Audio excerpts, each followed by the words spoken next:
All right, Alexander, let's do an update as to what is going on in Ukraine. And let's start things off with what is happening on the ground. Avdivka, Bakhmut.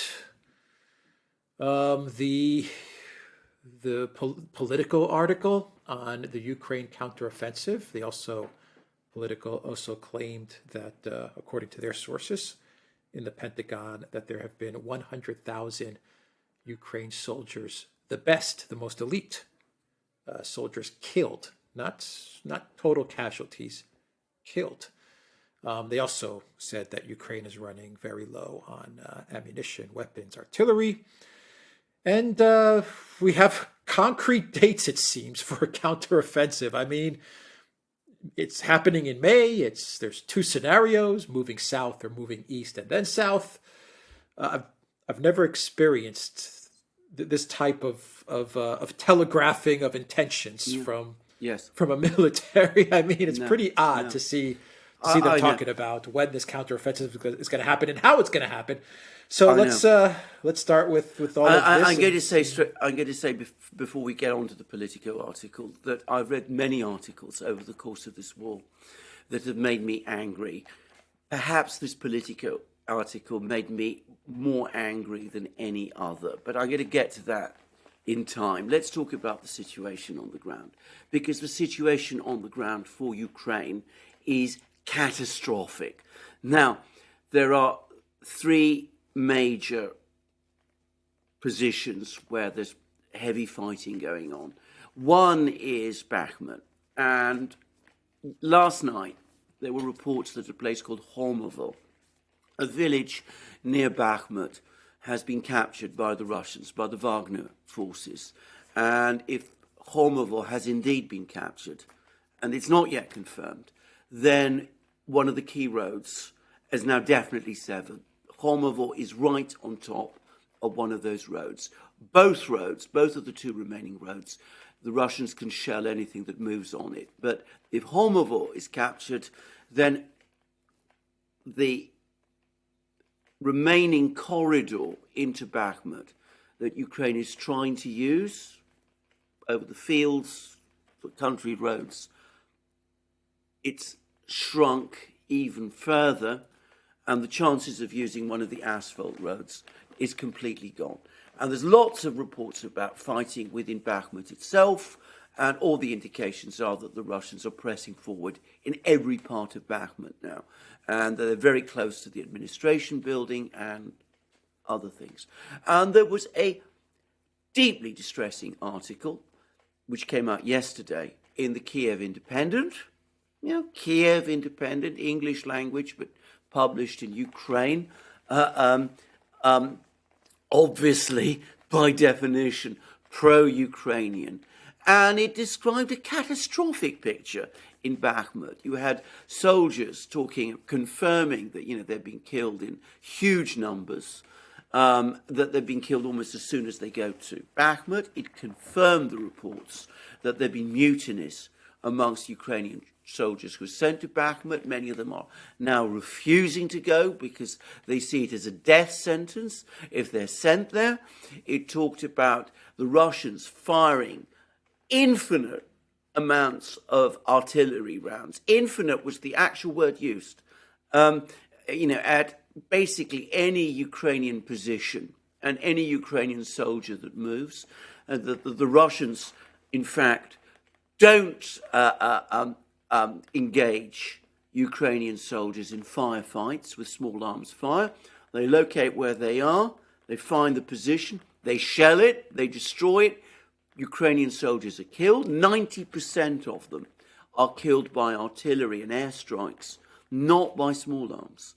So, it was a ghastly picture. And one Ukrainian soldier, he gave figures for the total number of Ukrainian troops in Bakhmut and in the surrounding areas, and he said it's 28 to 30,000. Now, that's only a soldier, and he's only a staff sergeant, so perhaps he doesn't have a full picture. But I would say that's a more realistic number than, the 70,000 that Prigozhin was talking about, and some of the huge numbers that other people have been talking about. And if it is that many, then I have to say the prospects of a Ukrainian counterattack in this area are looking to me, frankly, extremely dim. Anyway, so that was a terrible article in the Kiev Independent. Meanwhile, further north from Bakhmut, the Russians are advancing. They're advancing towards Slavyansk. They're well within shelling distance, apparently, now of Slavyansk. They're pushing into Kupiansk itself. That's what the Russian Ministry of Defense is saying. They've entered the industrial zone. And then yesterday, again, last night, unconfirmed reports, but probably true reports, but still unconfirmed, we must say that a very important village near Avdiivka, this is this fortified town near Donetsk city, the place where the Ukrainians shell Donetsk city from, that Krasnogorovka, this very important village, has now been captured by the Russians as well. And Denis Pushilin, who is the chief minister of the Donetsk Republic, he's now saying that the Russians are able to shell all the roads leading into Avdiivka. So an operational crisis in Bakhmut, horrible crisis, a similar, equally horrible crisis perhaps, starting to evolve in Avdiivka. All kinds of problems further north perhaps in Kupiansk. And yesterday, Reuters saying that the Ukrainians are clinging on in the north of Donbass, in the Kharkiv region, but that the Russians are pushing hard and that they're pushing towards Liman. Remember that town which the Russians captured in May and then the Ukrainians recaptured in the autumn? Anyway, the Russians are apparently closing in on Liman. So Liman, if they capture it, would bring them very close to Slavyansk, again from the north, and they're also advancing on Slavyansk from the south. And if they capture another village near Bakhmut called Orekhovo Ivanovo, then they're also they're within striking distance of Kramatorsk. And apparently it's open fields from this village, Orekhovo Ivanovo, to Kramatorsk. There's no obvious defense lines that the Ukrainians can set up there. So, if you accept all these reports, and I see no reason why not to, then it's a disastrous picture. And notice the key report is the one that came out of the Kiev Independent. Its description of what's going on in the fighting in Bakhmut is just horrifying. Yeah, before you get on to the Politico article, we've been saying on this channel since the very beginning that Donbass, the war in Donbass in the east of Ukraine, it ends with the fall of Slavyansk and Kramatorsk. Yes. But Slavyansk for me has always held that significance as once that falls, it's over for the fighting in the east. But do you have any idea how much of this fighting, how much of this advance from the Russian military is Wagner, and how much of it is the conscripted Russian military? Are they being used? Are these 300,000 forces that were conscripted, partially mobilized 4 months ago? Are they being put into battle or not? No, as far as I can see, they're not. That's the other thing that must be extremely unnerving. I mean, some of those reservists that were called up were sent to reinforce existing Russian forces on the ground. So they were brought back up to strength, and they're no doubt continuing to receive reinforcements. But at least 160,000 men from those reservists have been held back and have not yet so far joined the fighting. And probably a lot more than that. And there's also a massive build-up, from what we can tell, of aircraft, tanks, artillery, infantry fighting vehicles, all those sort of things. So, so far, none of that has been activated. The main blow with the main force has not been launched yet. It's what you're seeing is a sort of very lightweight boxer up against a heavyweight. And that's what's happening. The heavyweight boxer is only, so far, is still punching rather softly. He's holding back his knockout blow, which one has to say must at some point come, because I can't imagine that the Russians, having mobilized this huge force, are simply going to leave it there doing nothing. So at some point that surely is going to strike. And I think that's a very good point to say, because the Russians are not fighting at the moment with all their forces. Ukraine, to a great extent, is. Well, no one brings up the fact that Russia is not fighting with all their forces. No one brings up the fact in the collective West media that Russia hasn't used any of these mobilized troops and reservists. They're just waiting in the wings there. No one ever mentions that. They focus on the convict prisoner Wagner forces. That's the way they paint the narrative. That's what they focus on. Absolutely, you're completely right. I mean, and we have all the stories. Russia's running out of ammunition. Russia's running out of men. They're calling up women. Ukraine's already been doing that, but there's pictures of a Russian women's prison, and that's somehow proof that Russia's calling up women. There's been no evidence of any of this, not on any kind of scale. And of course, they're running out of missiles. They're running out of aircraft. As I said, no proof of any of this at all, but that's the narrative that's been spun. But the soldiers, the Ukrainian soldiers on the ground, are telling a completely different story. And the facts on the ground point in a completely different direction. Let me repeat again. And going back to that Politico article, and that was an extremely interesting article, and slipping out that upward of 100,000 Ukrainian soldiers have been killed, including most of the most experienced and trained ones. And that's not, us, it's not the Russians, it's not any of the, all of us speculate. That's Politico, and they're presumably getting their information. I mean, they are getting their information from people in the administration. You can see that. If you read the whole article, you can see that. So that's the reality. And that's consistent with what these soldiers in Bakhmut are telling the Kiev Independent. There's no reason to think that the soldiers in Avdiivka would be saying things any differently. And there was an article by the London Times about the situation near Kremenaya, and there was another one, this is in the area of Liman, Kupiansk, basically describing the same kind of situation, and a similar article also in Reuters.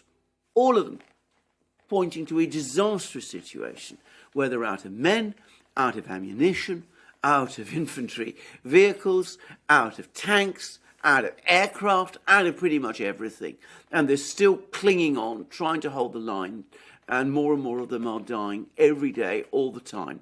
And even as that's happening, and even as the Russians, as I said, keep their main forces back, Politico tells us that the administration is thinking about a counteroffensive. And notice, it's not the Ukrainians, it's the US, or let's not say the US, it's the administration that is trying to push this counteroffensive. And you have, we're told by Politico that the time window is small, Ukraine is running out of everything. So despite the fact that it's running out of everything, despite the fact that the US has less and less to give, despite the fact that most of the best soldiers Ukraine had have been killed, the US is rushing a couple of dozen tanks, but it's not its own tanks, notice, it's Germany's tanks. It's sending, a couple of score infantry fighting vehicles. Can't provide Ukraine with ammunition, though. Can't provide Ukraine with many of the things it needs. And it's rushing training. It's speeding up training. In other words, it's cutting corners with training. And it's going to send them into the path of this Russian juggernaut, even as we're also reading in other places about these enormous fortified lines that the Russians have built in southern and eastern Ukraine. I mean, I have to say, it really, really made me angry reading this. I mean, that knowing what they do, they're encouraging Ukraine to launch an offensive in these circumstances. I mean, to me, it's borderline criminal. Perhaps it is criminal. Perhaps there's an even stronger word, but I'm not going to use it in this program. I can't figure out what's going on here because it doesn't feel right. None of this feels right. That's coming from the collective West or from the Zelensky regime. It's like you said. Politico is telling us 100,000 killed of the best soldiers. The best soldiers, 100,000 gone. No ammunition, no artillery, no weapons. We have the Kiev article. The Daily Mail ran a similar article from the Kiev article. They basically said the same thing. Things are catastrophic for the Ukraine military. But you have an article saying that we are, as Ukraine, as the collective West, we're going to mount a counter-offensive in May. They're giving us the month. In May, in either one of two directions. They're giving us the month. They're telling us how they're going to do it. Yeah. We're going to either go through Kherson down south, or we're going to go east, and then we're going to go south and cut off the land bridge. And then we're going to go after Crimea. And I'm reading all of this, and I'm going, this doesn't make sense. No, I know. I mean, this makes zero sense. And I'm thinking, is this some sort of big, elaborate media bluff, or what's going on here? Well, I mean, I don't understand it myself. I mean, maybe there's some kind of, logic, reason, methods to this madness that I can't see. Because to me, it does look like madness. I mean, what military command, and the United States is heavily involved in Ukrainian military decision making. What military command, in its senses, telegraphs weeks in advance where that in fact it's going to launch an offensive and where it's going to launch it, and tells the other side, well, actually, we're going to launch this offensive despite the fact that we've got no air force, no artillery, very few tanks, very few infantry fighting vehicles, and all our best men are dead. I mean, it's crazy.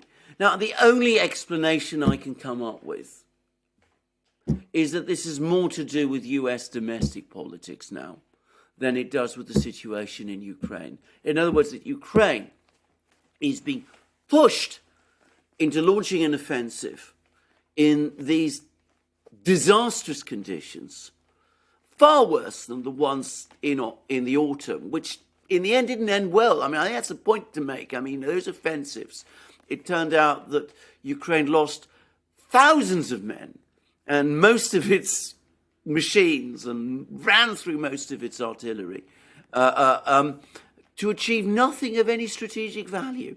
Well, we're going to do that in a far worse situation now. We're telling everybody we're going to do it. We're telling everybody where we're going to do it. You said two options, but they said, well, one is really very easy because you have to cross the river. So almost certainly it'd be the other one. So, the Russians obviously are listening and reviewing all of this, and they're drawing their own conclusions. I mean, as I said, it's crazy to do it like this. We don't know. I mean, here we are, we're guessing what the Russians might do because the Russians don't tell us. And that's what a military staff ought to be doing. The Americans and the Ukrainians are telegraphing it across the entire world. I mean, the people in the Kremlin and in the Russian general staff must be scratching their heads and saying, what kind of people are we up against? But anyway, I can only assume, as I said, that it's connected with US domestic politics, that there's a desperate need either to turn the situation in Ukraine around in some way before the summer, because the summer is clearly now becoming the critical month, the critical period, beyond which, as I said, the whole situation becomes irretrievable. Or in the alternative, if this great offensive miscarries to prepare the ground to blame someone else, blame Ukraine, blame Zelensky. There are lots and lots of articles now, some in Politico as well, blaming Zelensky, saying that he's spent far too much time and energy concentrating on Bakhmut, that he's weakened the Ukrainian army ahead of this counteroffensive. So blame Zelensky, blame who knows whom else, DeSantis maybe, Trump, McCarthy, somebody else, blame someone else for this disaster.